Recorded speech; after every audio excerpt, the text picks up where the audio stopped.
നിങ്ങൾ കണ്ടുമുട്ടുമ്പോഴൊക്കെ അങ്ങോട്ടും ഇങ്ങോട്ടും വെല്ലുവിളിക്കാൻ നിന്ന് എന്ത് ചെയ്യും? അയ്യോ ഓർമ്മിപ്പിക്കല്ലേ പൊന്നെ. നിങ്ങൾ എന്തിനാണ് ഈ നിലയ്ക്ക് പോയാൽ ശരിയാവില്ല. അങ്ങ് പറഞ്ഞതാണ്, ഞാനത് ചോദ്യങ്ങൾ ചോദിച്ചതാണ്. അതാണ് ചർച്ചയുടെ രീതി. അല്ലാതെ നിങ്ങൾ രണ്ടുപേരും അങ്ങോട്ടും ഇങ്ങോട്ടും വെല്ലുവിളിച്ച് അത് വഴിയേ അറിഞ്ഞോളൂ. ഈ അന്വേഷണ ഉദ്യോഗസ്ഥന്മാർ ആരാണ്? നിങ്ങൾ അത് മനസ്സിലാക്കണം. അന്വേഷണ ഉദ്യോഗസ്ഥന്മാർ ആരാണ്? പിണറായി വിജയൻ ആഭ്യന്തരമന്ത്രി ആയിരിക്കുന്ന സമയത്ത് അദ്ദേഹത്തിന്റെ കീഴുദ്യോഗസ്ഥന്മാരാണ്.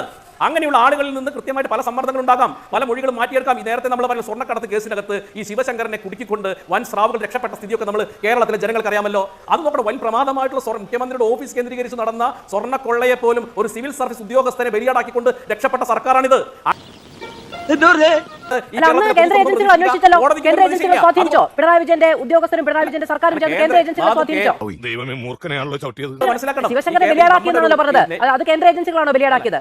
എന്നിട്ട് കേന്ദ്ര ഏജൻസികൾ ചേർന്ന് മുഖ്യമന്ത്രിയുടെ ഓഫീസിനെ രക്ഷിച്ചെടുക്കുകയായിരുന്നോ? അങ്ങനെയല്ലോ. അതല്ല ഉദ്ദേശം.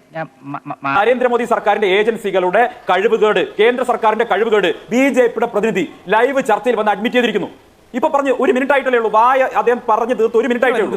1 മിനിറ്റ് കൊണ്ട് അദ്ദേഹം സംബന്ധിച്ചു ബിജെപിയുടെ കേന്ദ്ര ഏജൻസികൾ ഫെയിലറായി, അന്വേഷണത്തിൽ പരാജയപ്പെട്ടു. പിണറായി സർക്കാർ രക്ഷപ്പെട്ടു.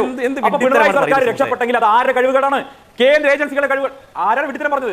നിങ്ങൾ വിഡിത്തരം പറഞ്ഞ വായ നാം ഉള്ളിലേക്ക് ഇട്ടതേ ഉള്ളൂ. ഞാൻ